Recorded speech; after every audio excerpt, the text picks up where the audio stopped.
So I went from 14 holdings down to 3.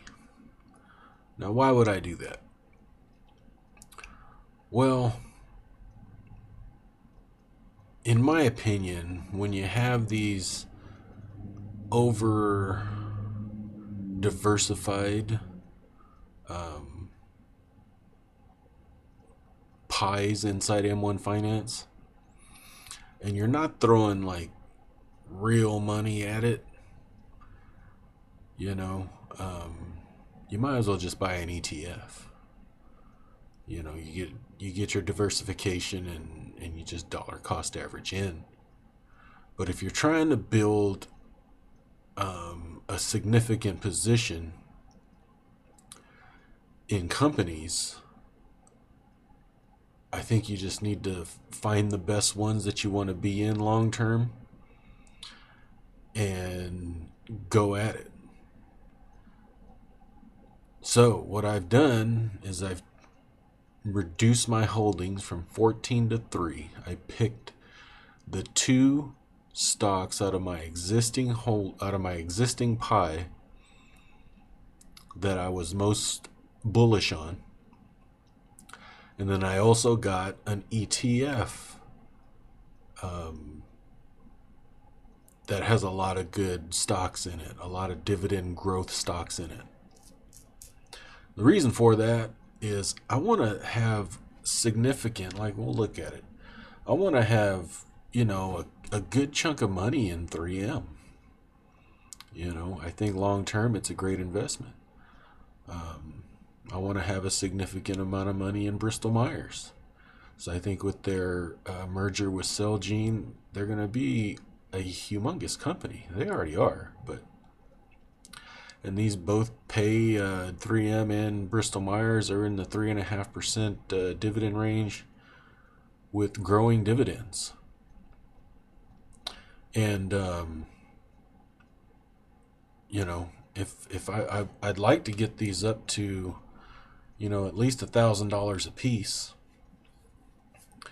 And then I put this ETF in, DGRW. This is a new holding. And the reason why I did that is it has a decent dividend, 2.34%. Down a little bit, 1% over the year. But it has over 300 holdings. Its top holding is Microsoft and Exxon. But it seeks to track the price and yield performance before fees and expenses of the U.S. Quality Dividend Growth Index. So Wisdom Tree made their own index. It's fundamentally weighted. This is important. It's fundamentally weighted index that consists of dividend-paying U.S. common stocks with growth characteristics. So whatever stocks has the best fundamentals is what they have in their top 10 holdings or whatever it is. And what I like about this one as well is, even though this says large cap blend, it actually overlaps in mid cap as well. So is this going to be an outperformer? I don't know. But over 5 years, you'll see 45%, 3 years, 32%. It's not showing its dividend payments. It's kind of weird for M1, but so what my plan is going forward, if I'm going to throw, if I got $150 to put in, I'm going to look at which stock, let's say for the month, is down. And I'm just going to pour it into that one stock. So if I were to put in some money right now, I'd see that it's down. 3M is down almost 3%. I'd put it all in there. Now, if I'm going to throw 10 to 20 bucks or something like that in it, in the M1 pie, I'm just going to go ahead and put it into the ETF. Now, when I get these into areas of value that I'm comfortable with, you know, right around $1,000 a piece, then I'll look to add another company and I'll build that one up.